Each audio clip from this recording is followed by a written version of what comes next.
Paper फुटीच्या विरोधात आज नवं विधेयक मांडणार. 10 वर्षांची कैद आणि 10 कोटींचा दंड होणार.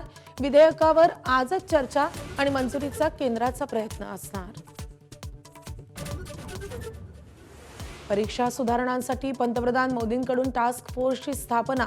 इन्फोसिसचे नंदन निलेकणी टास्क फोर्सचे अध्यक्ष. टास्क फोर्समध्ये इस्रो, IITचे माजी संचालकांचाही समावेश. संसदेच्या पावसाळी अधिवेशनाचा आता दुसरा आठवडा. गृहमंत्री अमित शहा विरोधकांच्या रडारवर. माकपनं मागितला राजीनामा तर मोदींनी माफी मागावी, राहुल गांधींची मागणी. कॉक्रोच जनता पार्टीनंतर आता इथेनॉल विरोधात E20 जनता पार्टीची स्थापना. नितीन गडकरींच्या राजीनाम्याची केली मागणी. 100% शुद्ध पेट्रोल पाहिजे अशी घोषणा. दिल्ली टॅक्सी अँड टुरिस्ट ऑपरेटर्सचा पाठिंबा.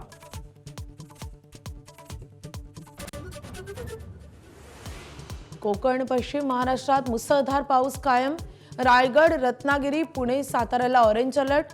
30 जुलैनंतर पावसाचा जोर कमी होण्याची शक्यता. नाशिक जिल्ह्यात पावसाचं धुमशान. गोदावरी नदीची पूरस्थिती कायम. पुढील 2 दिवस पाऊस कायम राहण्याचा अंदाज.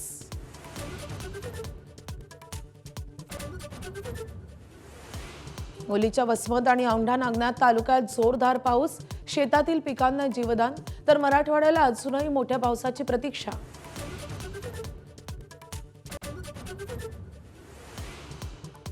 दुबळ्या झिम्बाब्वे विरुद्धची T20 मालिका भारतानं 3-0 जिंकली. तिसऱ्या सामन्यात वैभवनं ठोकल्या 49 चेंडूत 81 धावा. वैभवला मॅन ऑफ द मॅच आणि मॅन ऑफ द सिरीज. राष्ट्रकुल क्रीडा स्पर्धेत मीराबाई चानूनं पटकावलं सलग 3ऱ्या वर्षी सुवर्ण पदक. महिलांच्या 48 किलो वजनी गटात सोनेरी कामगिरी. 4 पदकांसह भारत गुणतालिकेत 8व्या स्थानी.